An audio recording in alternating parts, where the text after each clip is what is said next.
Hi, everyone. Welcome to our first podcast. This is DiversiTea with M and V.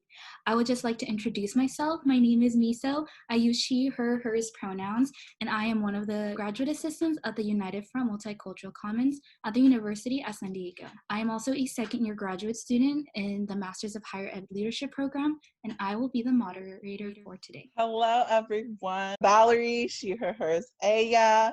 I'm a graduate assistant at the United Front Multicultural Commons. I'm also a second year in the Higher Ed Leadership program, and I will be on the panel. Hi, everyone. My name is Linnea Lighty. I am a senior at the University of San Diego, and I am also the president of the student organization USD Votes. So USD Votes is a nonpartisan student organization dedicated towards helping students register to vote, cast their ballots, and answer any questions that students may have when it comes to the voting process. So nonpartisan means that we are not affiliated with a political party. We do not identify as Democrats or Republicans as an organization. Instead, our main objective is to make sure that everyone has their voting questions answered and everybody feels prepared to vote in every single election. Thank you. Hi, everyone. My name is Fantasy. I use she, her, pronouns, and I love me some tea, whether that's to drink or to listen to. So I'm super excited to be a panelist on this podcast. Like my role and my position, I guess, in the perspective I'm coming from is being on the leadership team of Alliance of Disability Advocates and, promoting and bringing awareness to the disability vote. And then also an upcoming student org on campus called REAR. So that stands for Respect Existence or Expect Resistance. Definitely a great activist organization to either be a part of or to be aware of that's coming on campus. So super excited to be here. Awesome. Thank you everyone so much for joining us today. So before we get into our conversation, I would like to preface this conversation by sharing that voting is a privilege. Some of the folks in this country who do not have the right to vote include non-citizens, including permanent legal residents, some people with felony convictions, some people with psychiatric disabilities, and this includes a person temporarily or permanently impaired by mental and or physical deficiency, disability, illness, or by the use of drugs to the extent he or she lacks sufficient understanding to make rational decisions or engage in responsible actions. In addition to that, for the presidential general elections, U.S. citizens who reside in U.S. territories cannot cast their vote either. And all of these rules vary by state, so I highly encourage you all to check out with your own state elections office about the laws in your state. So with that being said, I would like to just ask all of you, have you all voted before? I can go ahead and jump in. I am 21 years old, so I voted in the 2018 midterm elections, but this upcoming November 3rd general election will be my first time voting in a presidential election. Yeah, similarly, I'm 20, reaching 21 soon, but the first election I was able to vote in was the 2018 midterm elections, and we'll be participating this year as well.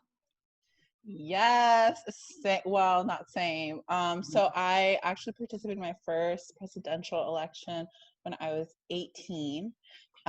Freshly out of high school, started my first in 2012, and so was happy to participate then. I participated again in 2016, so this will be my third presidential election that I'll be participating in. Yes, so we have a lot of ranged experience. What I would like to ask for the folks who have not voted in a primary presidential election is, where or from whom have you received information about the elections? I guess I'm kind of cheating when it comes to this one because I am a poli-sci student. That's kind of what I'm majoring in. I'm also a history major, so I do appreciate the opportunity to learn a lot about our political system and about kind of current political events going on both inside the United States and around the world in my USD classes. But outside of that, I tend to do a lot of my own research as well, especially when it comes to like sitting down and filling out my ballot. I want to make sure that I'm familiar with what I'm voting on and, what they stand for or what the proposition stands for. So I do a lot of my own research through various nonpartisan websites. And then I also do pay attention to the party I align with. I kind of like to get a feel for what they're saying about certain propositions and certain representatives, kind of listen to which representatives are endorsing what. I don't like to base my final decision off of that, but I do take it into account because I do tend to align with a certain party. I voted that one time in the midterm elections. And interestingly, I don't know if we're gonna talk about this later, but I had to like drag my family to like come with me. It was just kind of like the environment that we grew up in. Like my parents didn't even vote until when Barack Obama was there, because they finally, I feel like, resonated with the candidate and they were able to kind of like see that representation slash diversity. So that's the first time they even voted. So I didn't grow up with thinking that was super important slash like I was not like aware of how to do it until I got to like into high school, and a part of some clubs and organizations that would bring more awareness to it. I guess current perspective is I've been in communities and been around people who don't necessarily think voting is important because it plays into, this, I don't know, I guess very problematic structures of how America runs. And so they're like, I'm not going to vote because it's not really going to do anything, because the system as a whole is not benefiting us. It's not working. We need to change it. So I guess I've kind of been like toggled around between, like the pros and cons and the now versus the future and the end goals versus like the day-to-day survival. And as I grow older and older and get around more people, I have more perspectives. Yeah, thank you both so much for sharing. I'm hearing like personal research, family. I'm hearing also like the major that you're a part of. So there's a lot of different avenues of where you're receiving this information. What is something you know now that you wish you knew before you voted, whether it was a primary election or a midterm election, and something that you want to kind of give advice for others on? Thanks, Fantasy and Linnea. Before we move on to that question, I kind of wanted to reflect a little bit on my experience also as a first generation American. So having the privilege to vote, I resonate a lot with what was shared with Fantasy. Growing up, voting wasn't really seen as being detrimental to us having to participate in it. It wasn't until after I started college, after my first semester, that I started to realize that I have to do my own research, and a lot of the terminology that was used in the propositions or on the ballot was really difficult for me to understand. English is my second language as well. So knowing that the colloquialism that's used in politics is not very accessible. So that's something that I'm still navigating through, even as a graduate student, still looking at these ballots in our local election. We're like, what does that even mean? No, absolutely. And thank you for sharing that. I was looking for the word accessibility. I was like, I'm about to add it. You already know. But yeah, just to go on to the next question of just like something great to know is like the accessibility of voting, whether that's knowing your polling place or how to request the mail-in ballot.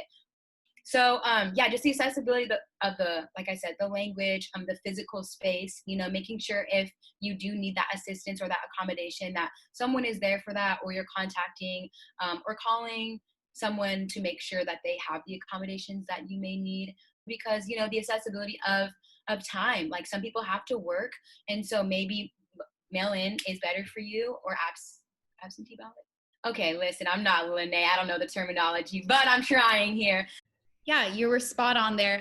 Absentee voting and then vote by mail, they're the same thing, so you can use those terms interchangeably. I definitely have a response to give, but I would be remiss if I didn't correct earlier. I forgot to give my pronouns.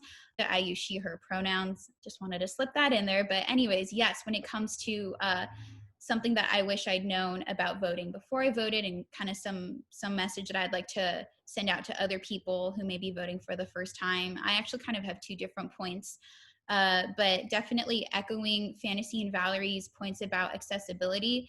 I think one message I wish I could send to myself when I was voting for the first time was the idea that, there are a plethora of accessibility issues and topics of discussion when it comes to voting and stuff. But as a college student, as a young 18-year-old who, I have the privilege of going to a higher education university, and I have the privilege of taking these poli-sci classes that kind of give me the opportunity to learn a little bit more about what I'm voting for. But I still was wondering if I was qualified to be making these kinds of decisions. Do I really know what I'm talking about?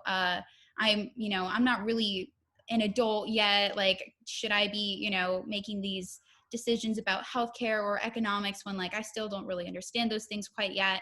And I think I would try to remind myself and remind anybody else with those thoughts that when you're voting, I would argue that you're not being expected to vote as a economic expert. I would challenge the idea that you're supposed to vote from the perspective and experience of someone that you don't identify with. I'm a current college student. I'm a Latina. I have different experiences that lead me to interpret my ballot a certain way. I'm going to do the best that I can to understand the propositions, and I'm going to do the best that I can to conduct my research about different representatives. But at the end of the day, I'm making my voice heard and my perspective. And then another small point that I frequently am reminding myself of is voting starts with doing your research and casting your ballot, but it doesn't stop there. A huge part of voting is following up with the decisions that you're trying to make on your ballot. If I'm voting for a certain representative because I'm trusting them to uphold the values that I want to see in my political institutions, my job doesn't end once they're elected. It's kind of on me. It's, again, it is a privilege, but I know that I have the privilege to follow up with that person, make sure that they're voting the way that I want them to, make sure that they're taking things seriously. Yes, I totally agree. Just making sure that the folks who you are voting for are accountable for what they are campaigning for. Insert a clapping emoji hands here. Yes, and so I'm hearing a lot of all of your passion and awareness that you all have with your own privilege and knowing that voting is so important for all of you. So I want to ask, what drives you all to vote? I can start. Like I said, I've definitely been around circles or environments or in organizations or just around family to where I go back and forth between, of course, I understand the privileges that come with it and the identity that I have, and the way I want to vocalize, policies or people that like may represent me, my communities, and other people in marginalized communities. At the end of the day, I just feel like what motivates me is the fact that I get to do it. And, that's just speaking on the privilege aspect of it, is that I get to do this. So why wouldn't I take the time and utilize that privilege to make somewhat of a difference? And that doesn't mean I'm not doing other things, like I said, on the ground or in the community or overall general activism. I can go ahead and jump in. That was beautifully spoken, Fantasy. I loved all. Thank you. My mind just went off. I don't know. Snaps for all of that. I think a lot of different things drive me to vote. I'm kind of pulled by a number of different factors just in my own life, but I think Fantasy hinted at this for sure, and I want to echo the idea that I'm voting for people who are going to be affected by voting, who might not have the opportunity to vote. So, I think about the people that are incarcerated who are obviously going to be heavily impacted by propositions that have to do with incarceration. They're going to be heavily impacted by district attorneys and sheriffs, and those are all things that I get to vote for.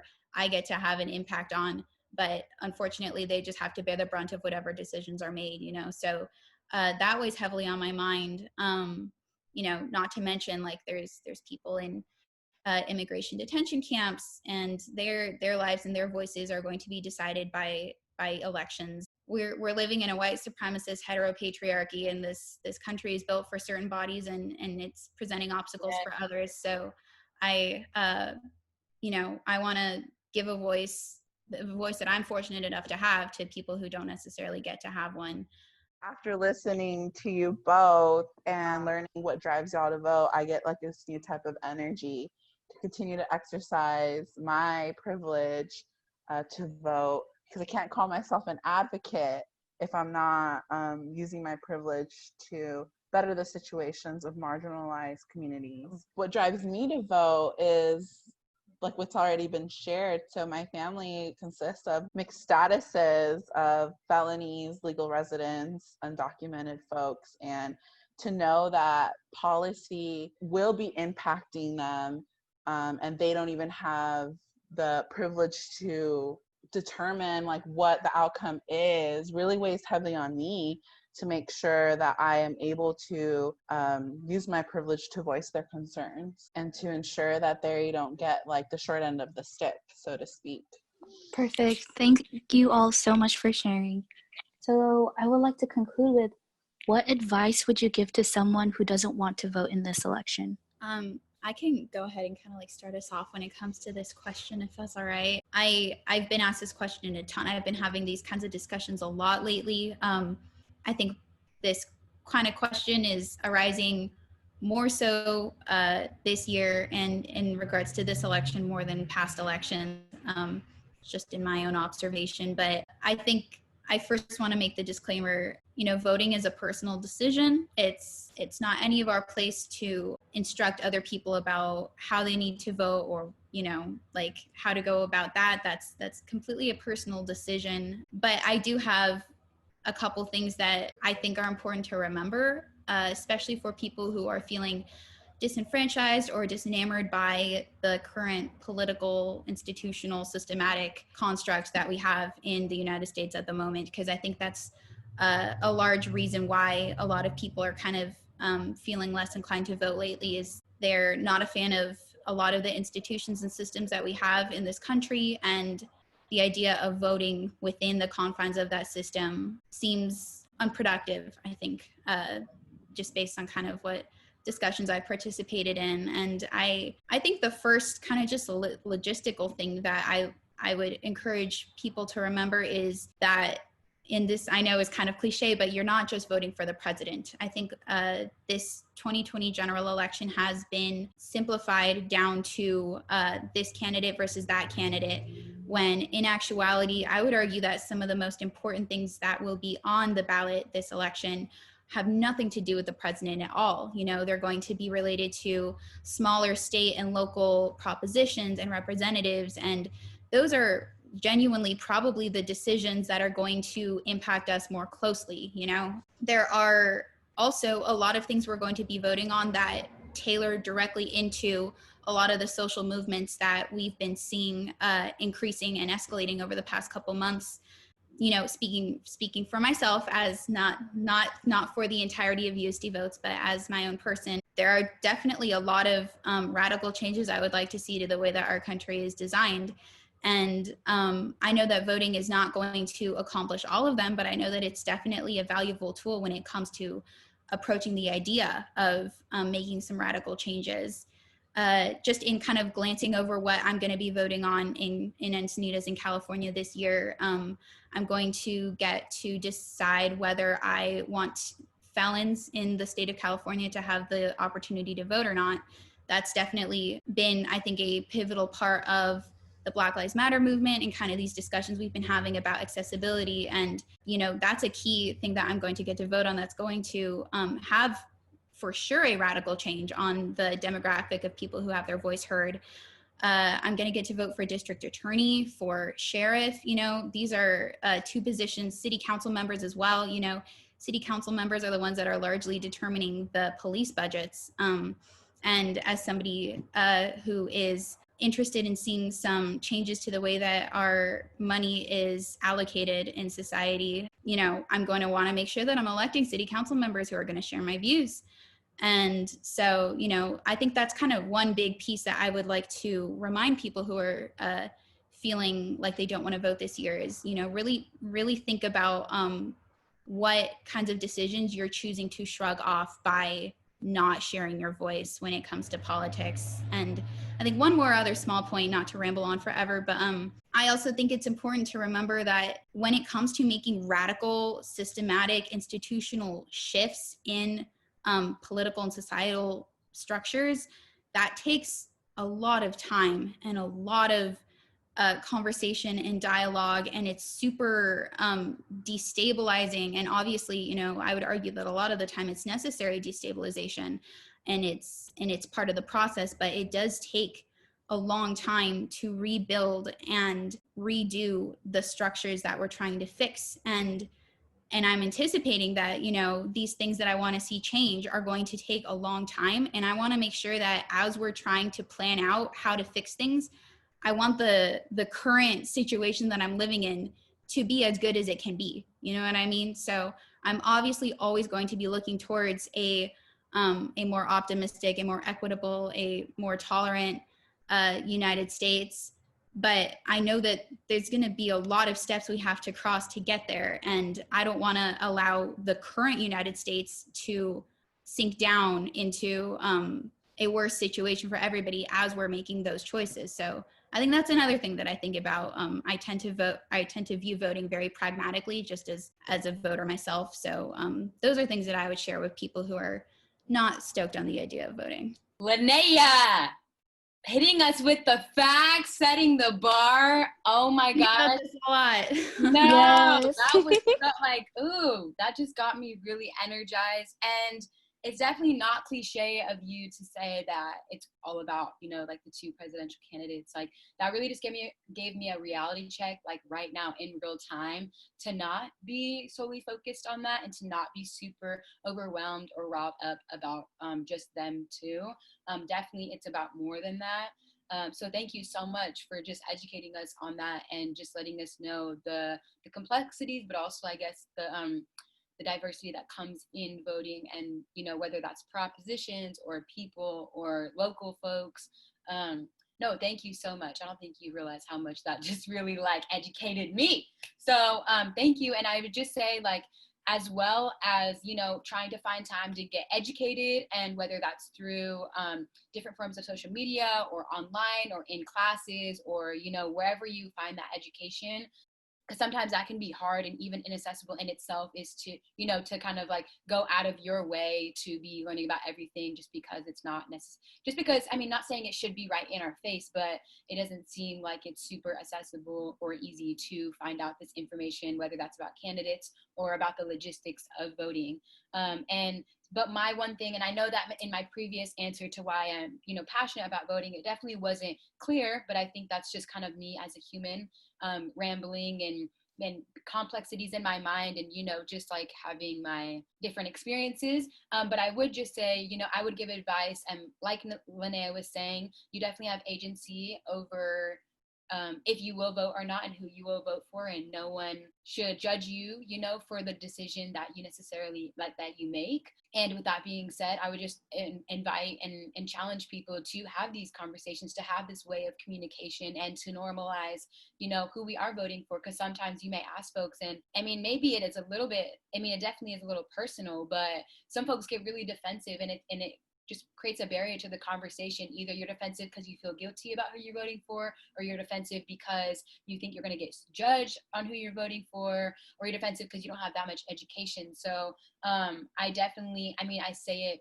almost proudly, is that I don't know exactly what I'm going to do. I don't know exactly who I'm going to vote for, but that doesn't mean I don't have the time and capacity to make sure I have those answers before the time comes. And so just talking with people that you trust. I know that if folks follow me on Instagram, I'm more than happy to engage in this dialogue with anyone and about anything, whether that's super, extreme hypothetical topics, or, down to like, what's the website that I'm supposed to go to? Like, I'm down to help anyone with that, and to have these conversations, and to be comfortable with kind of like not knowing what we don't know, but then finding that out from trusted resources.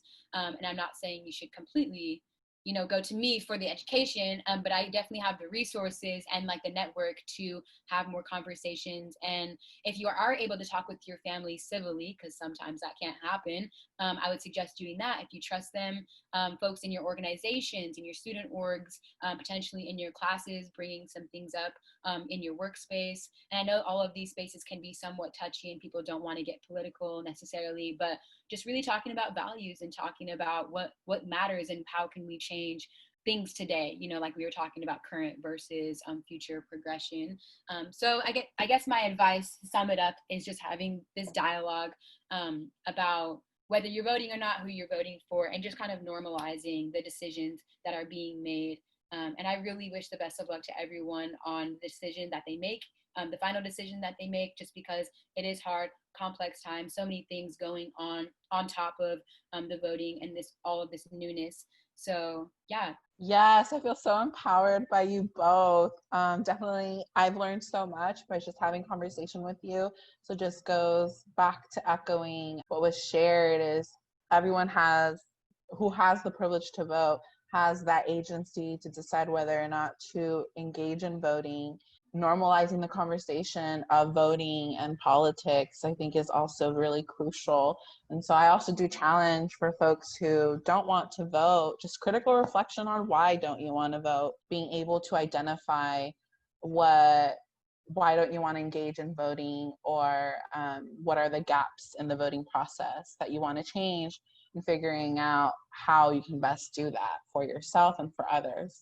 Yeah, Valerie, if I could just quickly touch on that. Sorry, I kind of did the outro and then I'm back. So, just if you're not voting, it's, kind of like, what else are you doing? And no one should be judging you on the level you're doing activism, or you're doing outreach, or you're engaging with different communities. But what else are you doing? There's so many ways that obviously you can be engaged without voting. So just making sure that you either know your resources, or you know who to go to, or the communities that you would like to be a part of, or in community with, or in solidarity with, and then using other privileges like money, financial stability to donate to different organizations or folks that are doing the work, or just dedicating your time, or opening up your different spaces, whether that's, I don't know, your Zoom link, that's Zoom Pro, I don't know, or your actual physical space. But yeah, just wanted to add that in, like, what else is there to do? There's so much to do, and like, what are you doing about it? So thank you all so much for your time, your energy, your wisdom. Like, I really, really appreciate it. And I am just so happy to see all of you three so passionate about creating systemic change, especially like radical change. So especially as someone who doesn't have the right to vote in this country, I just feel very humbled to be in a space with you all. Yeah, thank y'all so much. Thank you to the UFMC for facilitating this conversation, and having that intersectional dialogue. Obviously the UFMC is not a, like a voting place, or like focus specifically on politics, but there definitely is that ways that we can intersect these dialogues. So thank you so much for allowing us to speak on that. Thank you a lot. Thank you for allowing me to be authentic in the, just the way I'm either practicing or experiencing certain things. And I will just say, I'm gonna plug ADA and REAR. Follow ADA on Instagram, ADA USD 19. We'll put it somewhere as well so you can see it. And then also REAR, Respect Existence or Expect Resistance Activism Club, that's going to be on and popping this semester, but also hopefully indefinitely at USD. And yeah. Yes, just to echo exactly what Fantasy said, I'm super appreciative to Valerie and me. So thank you to everybody at the UFMC for inviting me and for running this podcast. I'm excited to listen to the later episodes as they come out. Thank you so much. I had a great time. So thank you so much for joining us today. For those of you who are listening and are able to, are you ready to vote this upcoming election? Make sure to subscribe to our YouTube channel at the UFMC and follow us on Instagram at USDUFMC. Leave us a comment to stay engaged and be entered into a raffle. All right, bye. See you at our next episode.